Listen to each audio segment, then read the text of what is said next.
I never thought the worst day of my life would smell like ripe apples and damp earth. It was a cold September morning in rural Pennsylvania. The kind of morning where the fog still clung to the branches like it didn't want to let go. My phone wouldn't stop buzzing in my hand, one message after another, each one hitting harder than the last.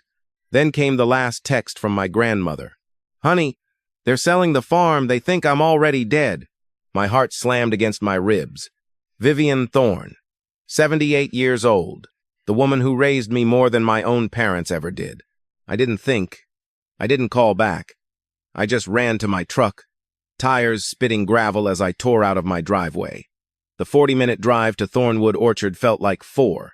My hands shook on the wheel. Every mile marker blurred past, while the same question screamed inside my head. How could they do this to her? When I finally skidded onto the long dirt road leading to the farm, I saw them. Marcus Thorne, my father, standing in the middle of the south field with 2 real estate agents in crisp button-down shirts. He was pointing at the rows of apple trees, laughing like he was showing off a new car. My mother, Selina, walked beside him, holding a clipboard, nodding as one of the men drew lines on a map, dividing our land into neat little lots. And there, on the old wooden porch of the white farmhouse, sat my grandmother, Vivian Thorne, alone. She was wrapped in the same faded blue shawl she'd worn for 20 years. Her thin hands trembled as she tried to hold a half-empty cup of water. No one had brought her breakfast. No one had even asked if she was cold. She just sat there, staring at the orchard she had planted with her own hands when she was barely 20 years old, the same hands that had picked every harvest, pruned every branch, and buried her husband under the old oak tree 31 years ago. I killed the engine and stepped out. The cold air bit my face, but it was nothing compared to the ice forming in my chest. My father glanced up, saw me, and for one brief second his smile faltered. Then it came back smoother, practiced. "Tessa," he called out, waving like this was some casual family reunion. "You're early. We were just discussing the future." The future. I walked straight past him. Past the strangers with their shiny shoes and their measuring tapes. Straight to the porch where my grandmother sat. "Grandma," my voice cracked before I could stop it. Vivian looked up at me. Her eyes, still sharp, still full of that quiet fire, met mine. She didn't cry. She didn't need to.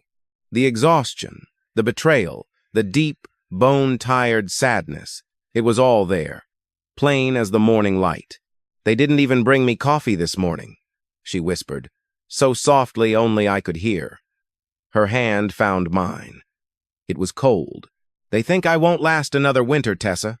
They're already counting the money." That was the moment it hit me. I had always believed family was supposed to be the safest place in the world. The place that protected you when you were weak. The place that stayed when everything else fell apart. But right there, on that quiet September morning, I watched my own parents bury my grandmother while she was still breathing. I thought family was shelter. Turns out, sometimes family is the storm. If you've ever been abandoned by the people who were supposed to love you most when you needed them the most, then stay with me. Because this isn't just my story. This is the story of how a 78-year-old woman took the deepest betrayal of her life and turned it into the sharpest weapon she would ever need. She didn't scream. She didn't beg. She prepared. Like a farmer who knows the harvest is coming, she planted seeds no one else could see. Seeds of truth. Seeds of proof. Seeds that would grow into something they could never cut down. And I was the only one who would be there when those seeds finally broke through the soil. I stood on that porch, holding my grandmother's cold hand, listening to my father's laugh echo across the orchard behind me. I didn't know it yet, but the real harvest hadn't even begun. 3 months earlier, the orchard still carried the heavy promise of summer. I remember standing on the same porch, watching my grandmother try to hide how much pain she was in. Vivian Thorne had spent 50 years coaxing life out of this soil. Every tree here knew her hands. Every row of apples carried her sweat. But that July, her back injury from years ago had finally caught up with her. She moved slower. Her shoulders stayed hunched even when she tried to stand straight. Marcus and Selina had promised they would come help with the biggest harvest in a decade. They said the words so easily. "We'll be there, Mom. Don't worry. Family takes care of family." I believed them. For the first 2 weeks, I waited like a fool. Then I realized no one was coming, so I did what I always did. I quit my landscaping job for the season, packed a bag, and moved into the old workers' cabin behind the barn. Every morning I woke before dawn to make Vivian's tea exactly the way she liked it, strong, with a spoon of honey. I helped her dress. I carried her to the porch when the sun was gentle, and when the afternoon heat became too much, I walked the long rows alone, watering the trees that were heavy with fruit no one else seemed to care about. Every time I looked up at those branches, sagging under the weight of perfect red apples, something inside me twisted. It felt like I was watching my grandmother's heart hanging there too ripe, full of life, but slowly rotting because no one came to pick it. My parents did show up. Twice. The first time, they stayed less than an hour. Marcus walked the fields with a notebook, asking Vivian questions about property lines and tax records. Selena smiled sweetly and kept saying, "It would be so much easier if you just signed this power of attorney, Mom, just so we can help manage things while you rest." The second time, they brought lunch. They left before the plates were washed. I never said anything harsh in front of my grandmother. I smiled when she looked at me. But at night, alone in the cabin, the anger sat heavy in my chest like wet soil after rain. I kept thinking about all the summers I spent here as a little girl, Vivian, teaching me how to tell when an apple was ready just by the way it felt in your palm. Now the same hands that once held mine were trembling when she tried to lift a glass. One evening, Silas Mercer, the quiet, gray-haired man who had managed the orchard for almost 20 years, found me sitting on the tailgate of my truck. He hesitated, then spoke in that low, careful voice of his. "Your father called again last week," he said, not looking at me. "Didn't ask how Mrs. Thorne was feeling. Just wanted to know what the land might be worth if we divided it into 5-acre parcels." I felt the words land like a stone in my stomach. A few days later, Pastor Elias Ford stopped by after his Sunday service. He sat with Vivian on the porch for a long time, talking softly. When he left, he pulled me aside near the old oak tree. "She's lonelier than she lets on, Tessa," he said gently. "I can see it in her eyes. A woman who spent her whole life growing things shouldn't have to wither alone." I nodded, but I couldn't speak. The fear was growing inside me now, quiet, cold, and constant. Fear that my own parents were slowly erasing my grandmother while she was still here to watch it happen. Then came the afternoon that changed everything. I was coming back from the far field when I saw my mother standing near the old filing cabinet in the farmhouse office. She didn't know I was there. Selena had her phone out, quickly taking pictures of old property documents, deeds, surveys, everything. She typed something fast, then sent the photos to a number I didn't recognize. My blood turned cold. She wasn't just helping. She wasn't just managing things. She and my father were preparing to move forward without my grandmother's full consent. They wanted her out of the way quickly, quietly, so they could sell Thornwood Orchard and walk away with the money. I stood frozen in the hallway, heart pounding so loud I was sure she would hear it. For the first time, I understood the depth of the betrayal. This wasn't neglect anymore. This was calculation. That night, I sat beside Vivian's bed while she slept. The moon spilled silver light across her face, showing every line of worry and exhaustion. I held her hand carefully, afraid that even my touch might hurt her. I whispered into the dark room, so quietly I barely heard myself, "I won't let them do this to you, Grandma. Not while you're still breathing, not while I still have strength to stand." But even as I said the words, a deeper fear settled in my chest. How far were they willing to go? And what was my grandmother quietly preparing that she still hadn't told me? The days after I discovered my mother photographing those documents grew heavier with silence. Vivian Thorne never raised her voice. She never cried in front of me, but I could feel the shift in her, something quiet and steel-hard forming beneath her fragile body. Her back still ached when she moved, her hands still trembled when she lifted a cup, yet her eyes had changed. They were no longer just tired, they were watchful. She began making calls when no one else was around. First, she asked me to invite Nolan Whitaker, her longtime lawyer, to the farm under the excuse of reviewing the orchard's tax records. He arrived on a humid afternoon in late August, dressed in his usual plain gray suit. They sat together at the old oak table in the kitchen for nearly 2 hours. I stayed outside on the porch, pretending to prune the rose bushes, but my heart wouldn't stop racing. Every now and then I caught fragments of their low conversation words like new will, irrevocable trust, and clear mental capacity. Later that same week, Mira Langford, the sharp-eyed notary from town, came by with her official stamp and folder. Vivian greeted her with the same gentle smile she gave everyone, but I noticed how tightly she gripped the edge of the table while signing page after page. Each signature was slow, deliberate, and final. I didn't ask questions at first. I was still carrying too much anger. But slowly, something inside me began to soften, then shift into quiet awe. One evening, after the sun had dipped behind the western ridge, I found Vivian sitting on the porch, swing with a worn leather journal in her lap. She was writing carefully, pausing often to breathe through the pain in her back. When she saw me, she closed the book but didn't hide it. "I've been keeping records, Tessa," she said softly. "Every phone call, every promise they made and broke, every time they came here asking about land instead of asking about me." Her voice carried no bitterness, only a deep, exhausted clarity. She reached for my hand and pulled me down to sit beside her. The swing creaked gently under our weight.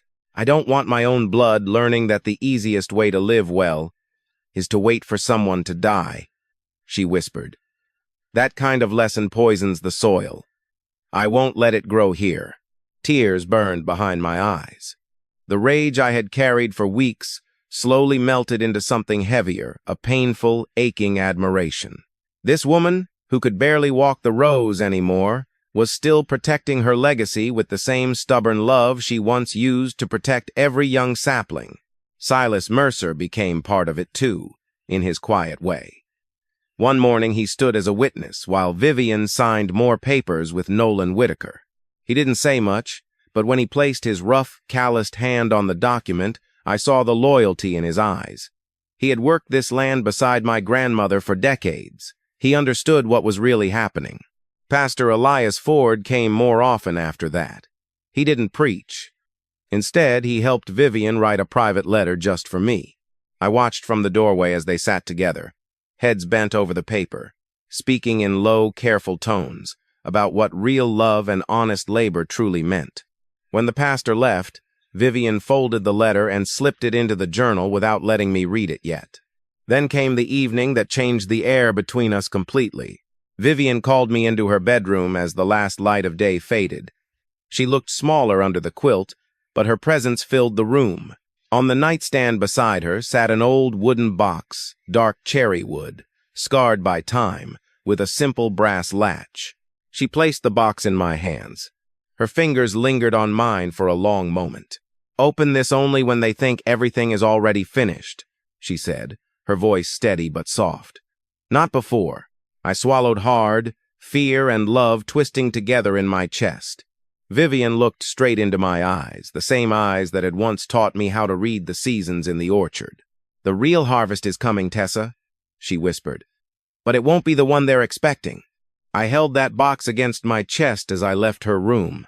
Its weight felt both terrifying and strangely comforting. Outside, the orchard stood quiet under the rising moon rows of trees heavy with fruit, waiting. I didn't know exactly what my grandmother had planted in secret. But for the first time in months, I wasn't afraid of the coming storm. I was beginning to believe she had already prepared the ground. And when the truth finally broke through the soil, it would change everything. The rain fell soft and steady that October afternoon, like the sky itself was holding its breath. I drove back to Thornwood Orchard with the old wooden box sitting heavy on the passenger seat. Weeks had passed since Vivian gave it to me, but her words still echoed every night. "Open this only when they think everything is already finished." When I turned onto the long dirt road, I saw unfamiliar cars parked near the farmhouse, 2 sleek black sedans and a silver SUV. My stomach tightened. I stepped out into the drizzle. Voices drifted from the living room, loud, confident, laughing. I walked up the creaking porch steps and pushed the door open without knocking. There they were. Marcus Thorne stood in the center of the room like he already owned the place. Two real estate brokers in expensive coats were unrolling maps across the old dining table. A stranger in a dark suit, clearly a lawyer, sat flipping through a thick folder. And beside my father, my mother Selina watched with that careful, polished smile she always wore when she wanted something. They all turned when I entered. Marcus straightened up, surprised but quickly recovering. "Tessa, you're just in time," he said, his voice booming with false warmth. "We're having a family meeting about the future of the farm." Selina gave me a small nod, almost pitying. "Your grandmother's health has declined so much. She can barely manage anymore. It's time we did what's best for everyone." The real estate man smiled politely and pointed at the map. "We can divide the orchard into residential lots. Prime location. This could set the whole family up for life." Marcus leaned forward, his face flushed with excitement. "It's time to sell it all, Tessa. We can finally have the life we deserve. Europe, security. No more breaking our backs on this old land." The air in the room felt thick, suffocating. Rain tapped against the windows like distant applause. I looked toward the hallway and saw Vivian sitting quietly in her favorite armchair, watching everything with calm, steady eyes. My hands started to shake. I reached for the wooden box I had carried inside and placed it on the table with a soft thud. Everyone went still. "What's that?" Marcus asked, frowning. I didn't answer right away. I unlatched the box slowly, deliberately, letting the sound of the brass clasp fill the silence. Inside lay the truth my grandmother had planted in secret. A thick folder of documents. A small journal filled with dated entries. Several printed photographs and short video files on a USB drive. Official notarized papers from Mira Langford. And on top, crisp and undeniable, the new will, signed and witnessed. I lifted the will first. My voice came out quieter than I expected, but it carried. "This is what Grandma prepared while you were busy planning her future without her." Marcus's face drained of color.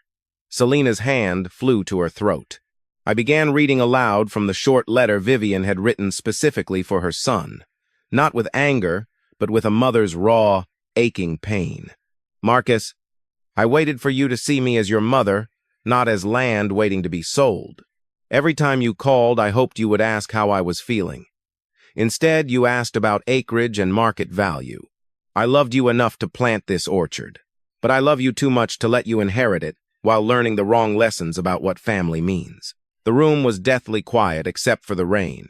Silas Mercer stepped forward from the doorway where he had been standing silently. His weathered hands were steady as he spoke. "I witnessed some of these documents," he said quietly. "Mrs. Thorne asked me because she knew I've worked this land with her for 20 years. I saw how often you called asking only about the price of the soil, never about her health." Pastor Elias Ford, who had arrived earlier at Vivian's quiet request, stood beside her chair. His voice was calm but firm. "I was one of the witnesses to the new will, along with Nolan Whitaker and Mira Langford. Everything was done properly, with full mental capacity. Your mother knew exactly what she was doing." Marcus tried to speak, his voice rising in panic. "This is ridiculous." "She's confused. She's old. We were only trying to help." But every word he said only made the truth sharper. Selina looked away, her face pale, unable to meet anyone's eyes. I looked across the room at my grandmother. For the first time in months, the deep sadness in Vivian Thorne's eyes had changed.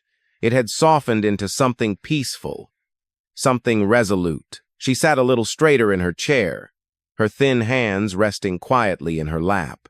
She looked at me with quiet pride, and in that moment I understood. Those seeds she had planted in silence were not apple trees. They were truth. And today, they had broken through the soil, turning her beloved orchard into a living courtroom. The harvest had finally arrived, but it was nothing like the one my parents had been waiting for.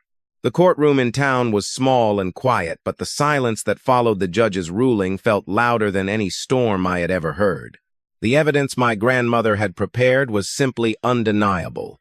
Every document, every notarized signature, every witness statement, Nolan Whitaker, Mira Langford, Pastor Elias Ford, and even Silas Mercer stood solid as the old oak tree behind the farmhouse. Marcus and Selena didn't fight for long. After weeks of tense meetings and whispered arguments with their lawyer, they finally withdrew the challenge. The new will was accepted without question. Thornwood Orchard, every acre, every tree, every memory rooted in that soil now belonged to me, Tessa Quinn. The only condition was that I continue to care for the land exactly as Vivian had always intended. I stood outside the courthouse that cold November afternoon, watching my father walk away without looking back. His shoulders were heavy. For the first time in my life, he looked small. Selena lingered for a moment near her car. Her eyes met mine across the parking lot. There was shame there, and something that looked almost like regret. Weeks later, she called me. It was late one evening. I was sitting on the porch when my phone rang. I almost didn't answer. Tessa. Her voice was quiet, hesitant, nothing like the polished tone she used before. I need to talk to you, just once. I listened as she spoke, her words stumbling at first, then pouring out. I was scared, she admitted softly. Scared of losing the comfortable life we had. Scared of growing old with nothing. So I stayed quiet. I told myself it wasn't my place to interfere, but I knew it was wrong. I've decided to leave your father. I can't live with what we almost did. I didn't forgive her right away. The wound was still too fresh. But I didn't hang up either. For nearly 20 minutes, we really talked about fear, about choices, and about the kind of family we had become. It wasn't healing yet. It was only the beginning of something honest. And for me, that was enough for now. Spring came slowly to Pennsylvania, as it always does, hesitant at first, then bursting with sudden green life. I officially took over the orchard with Silas Mercer by my side. We worked side by side in the early mornings, repairing old fences, clearing brush, and planting new saplings in the areas that needed renewal. Together, we carved out a small, peaceful corner near the old oak tree and turned it into the memory garden. There, we planted special varieties, trees that carried stories, trees meant to teach the next generation about patience, care, and legacy. With the quiet guidance of Nolan Whitaker and the steady support of Pastor Elias Ford, I established something small but meaningful, the Thorne Legacy Fund. It was created to help elderly people in rural communities who had been quietly abandoned by their families. The fund didn't just give money. It taught them how to document their wishes, how to notarize important papers, and how to protect their life's work before it was too late. Every time I helped someone sign their first protective document, I thought of my grandmother sitting at that old kitchen table, writing carefully while her body failed her, but her spirit never did. Then came the morning I will never forget. It was early April. The air was still cool, but the first warm light of spring had finally broken through. I stood in the middle of the south field, surrounded by young buds pushing through the branches, tiny promises of new fruit yet to come. A few yards away, Vivian Thorne sat in her old wooden chair under the blooming dogwood tree. She looked peaceful. Frail, yes, but still here. Still watching her orchard breathe again. I walked over and sat on the grass beside her.